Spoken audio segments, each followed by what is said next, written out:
નમસ્કાર દર્શક મિત્રો, આપ નિહાળ રહ્યા છો સાઈ ગ્રુપ મીડિયા હાઉસ દ્વારા સંચાલિત નવસારી લાઈવ અને ઝટપટ ન્યૂઝ।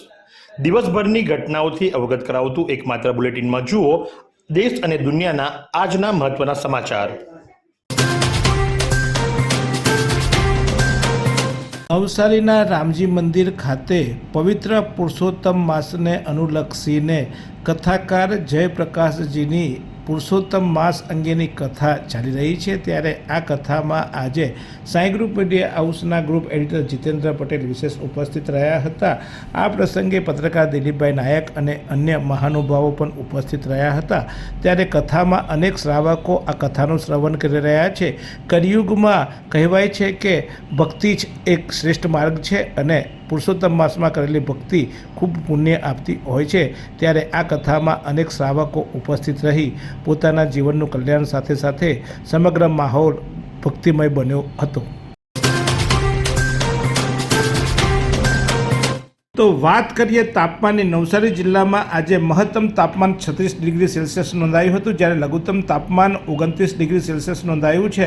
હવામાં સવારે ભેજનું પ્રમાણ 96%, જ્યારે બપોર બાદ એટલે કે સાંજે 64% જોવા મળ્યું હતું। આજે હવા ખૂબ ઝડપી જોવા મળી હતી। પ્રતિ કલાક 7.5 કિલોમીટરની ઝડપે આજે પવન ફૂંકાયો હતો અને દક્ષિણથી વેસ્ટ દિશામાં એટલે કે દક્ષિણથી પૂર્વ દિશામાં આજે આ પવન જોવા મળ્યો હતો। નવસારીના સામાજિક અગ્રણી રક્ષાબેન પટેલે તેમના જીવનસાથીની પુણ્યતિથિ નિમિત્તે તેમના ઝવેરી સડક ખાતેના નિવાસસ્થાનેથી કુલ 521 જેટલા જરૂરિયાતમંદ વિદ્યાર્થીઓને 3500 નંગ નોટબુકનું વિતરણ કર્યું હતું। નવસારી જિલ્લાના કલેક્ટરની અધ્યક્ષતામાં જિલ્લા નાગરિક પુરવઠા અને ગ્રાહક સુરક્ષા સલાહકાર સમિતિની બેઠક યોજાઈ। જિલ્લામાં નાગરિક પુરવઠા અને ગ્રાહક સુરક્ષા સમિતિની બેઠકમાં જિલ્લામાં આવશ્યક ચીજવસ્તુનો જથ્થો, જાહેર વિતરણ વ્યવસ્થા અને ચાર્જમાં ચાલતી વ્યાજબી ભાવની દુકાનોની સમીક્ષા કરવા સાથે ગ્રાહક સુરક્ષાને લગતા તમામ વિવિધ મુદ્દાઓ પર વિગતવાર ચર્ચા કરવામાં આવી હતી।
વાંસદા તાલુકા યુવા કોંગ્રેસ દ્વારા ભાવ વધારાના વિરોધમાં પ્રદર્શન યોજાયું।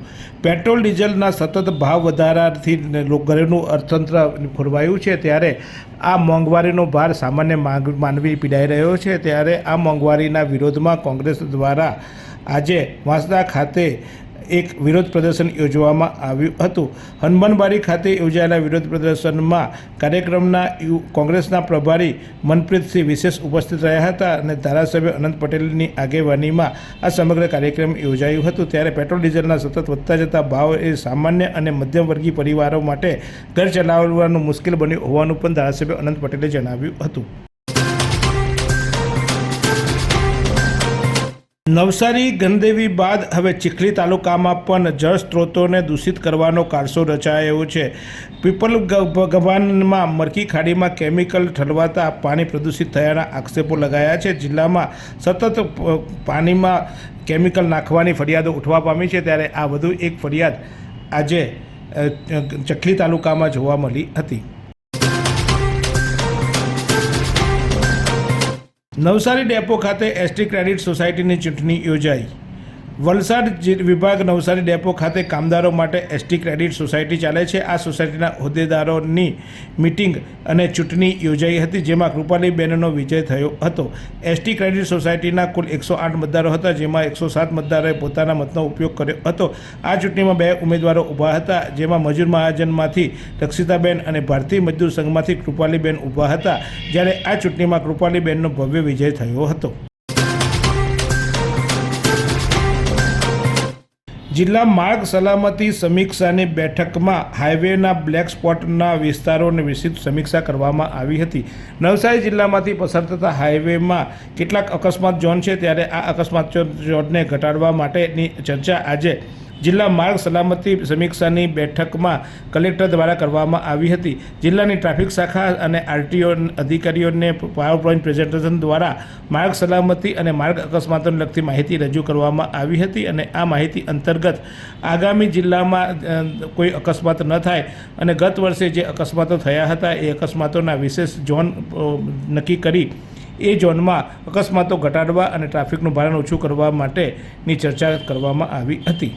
એવી કઈ હોસ્પિટલ છે જ્યાં કેન્સર માટે સર્જરીની સેવા હોય, કીમોથેરાપીની સારવાર હોય, રેડિયેશનની સારવાર હોય, પીટી સીટી સ્કેન હોય, કેન્સરની પેથોલોજી હોય, મેમોગ્રાફી હોય, એટલે કે બધું જ. હા, બધી જ સારવાર એક જ હોસ્પિટલમાં હોય. તે છે નવસારી નિરાલી કેન્સર હોસ્પિટલ.